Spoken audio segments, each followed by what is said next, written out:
ఆన్లైన్తో ఇంట్లో కూర్చుని సినిమాలకు టిక్కెట్లు బుక్ చేసుకున్నామన్న సంతోషాన్ని ఎవరికి తోచినట్టు వాళ్ళు దోచేసుకుంటున్నారు.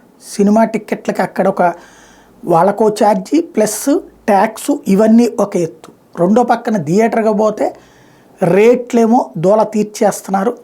తినుబండారాల రేట్లు బయట 10 రూపాయలకు దొరికే సమోసా లోపలికి వెళ్తే 80 రూపాయలు, బయట 30 రూపాయలకు దొరికే పాప్కార్న్ లోపలికి వెళ్తేనేమో 300 రూపాయలు 400 రూపాయలు, బయట 20 రూపాయలకి వచ్చేటువంటి కూల్ డ్రింక్ లోపలికి వెళ్తేనేమో 100 రూపాయలు లేకపోతే 250 300 రూపాయల లెక్కన తయారైపోతుంది. అది ఒక దోపిడీ. అయితే దాంతో విరక్తి చెంది అంతంత ఖర్చు పెట్టుకుని థియేటర్కి వెళ్ళి చూడటం ఎందుకని ఓటీటీ ప్లాట్ఫారాలకు వెళ్తుంటే మళ్ళీ ఈ మధ్యన మళ్ళీ సినిమా థియేటర్ల బాట పడుతుంటే కొత్త సంక్షోభం వస్తుంది అనేకం. ఇప్పుడు థియేటర్ల వాళ్ళకు ఒక క్లియర్ రూల్స్ ఉన్నాయి. ఏంటి అంటే ఏ సర్టిఫికెట్ సినిమాకి పిల్లల్ని అనుమతించకూడదు. ఇది ఇదివరకు ఒక రూల్ ఉండేది, చూసి చూడనట్టు పోతుండేవాడు. ఇప్పుడు ఆ రూల్స్ స్ట్రిక్ట్గా ఇంప్లిమెంట్ చేస్తుంది. అయితే ఆన్లైన్లో టికెట్ బుక్ చేసుకునేటప్పుడు ఏజ్ లెక్క ఉండదు కదా. మనం మన పిల్లలతో సహా టికెట్ అంటే బుక్ చేసేస్తాం 4.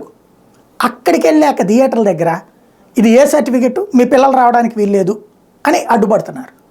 పోనీ ఆ డబ్బులు ఎట్టమంటే అది మాకు సంబంధం లేదని చెప్తున్నారు. ఆన్లైన్లో మీరు బుక్ చేసుకున్నప్పుడు మాకేం సంబంధం అంటున్నారు.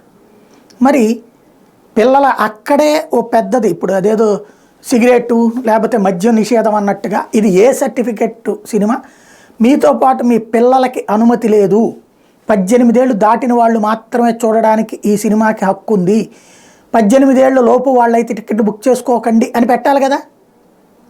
పెట్టట్లేదు. దీంతో డబ్బు పోయే శని పట్టినట్టు అవుతుంది. పలు థియేటర్లలో గొడవలు కూడా నడుస్తున్నాయి.